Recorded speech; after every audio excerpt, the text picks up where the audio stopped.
Hai Vivanians, hari Jumat Viva Top 3 tetap hadir buat nemenin kalian yang lagi work from home dan masih dengan 3 berita terpopuler setiap harinya. Jangan lupa untuk subscribe dulu dong channel YouTube kami di bawah nih, sama klik tombol sebelahnya deh biar lo dapet notif kalau ada video terbaru dari Viva. Kita langsung aja ke berita pertama.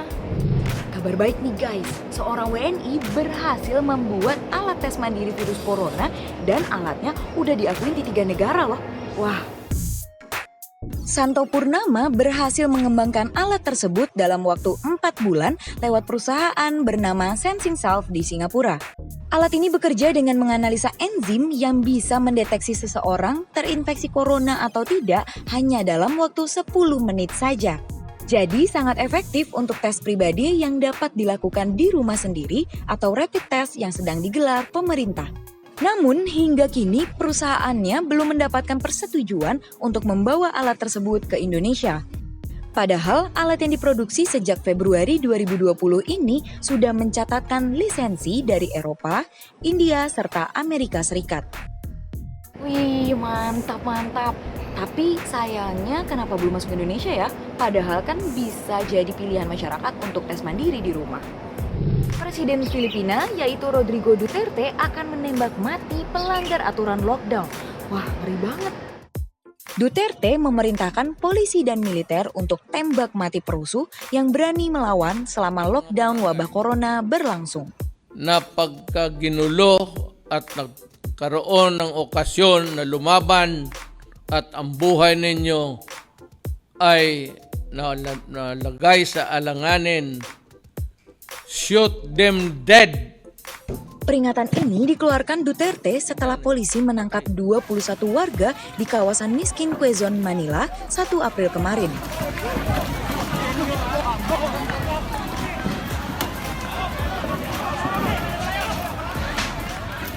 Mereka ditangkap akibat menggelar aksi unjuk rasa tanpa izin.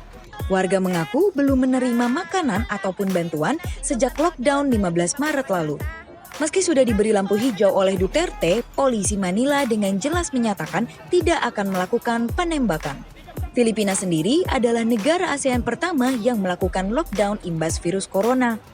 Sampai Jumat 3 April 2020, Filipina mencatatkan 2.633 kasus, 51 orang berhasil sembuh dan 107 orang meninggal dunia. Wah, tegas sih tegas. Tapi masa iya harus sampai ditembak? Kalau aturan ini dipakai di Indonesia, menurut kalian gimana? Tulis dong di kolom komentar. Berbagai cara dilakukan untuk menghentikan penyebaran virus corona, mulai dari rapid test hingga lockdown. Nah, baru-baru ini muncul istilah herd immunity. Mau tahu fakta-faktanya? Tonton sampai habis. Herd immunity adalah situasi ketika jumlah orang yang kebal virus dalam satu komunitas lebih banyak dari yang imunnya lemah. Dengan demikian, penyebaran akan reda karena virus ini tak bisa lagi menemukan tubuh yang bisa dihinggapinya. Inggris dan Belanda sempat mencoba cara ini dengan tetap membuka tempat umum dan sekolah, tapi akhirnya gagal total. Karena yang imunnya kuat ternyata bisa menularkan virus ke yang rentan terpapar.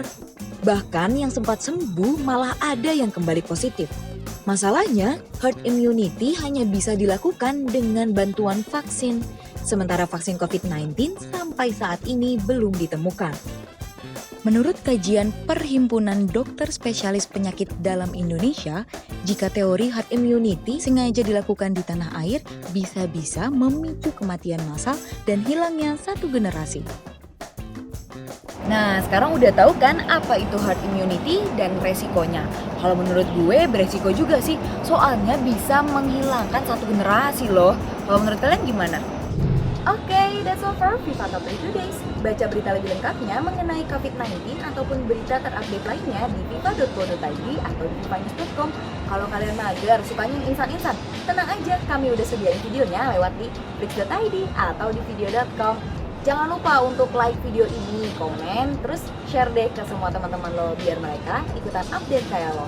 Sampai jumpa minggu depan, happy weekend, dan tetap stay at home. Jangan lupa untuk jaga kesehatan, selalu olahraga, cuci tangan, dan see ya!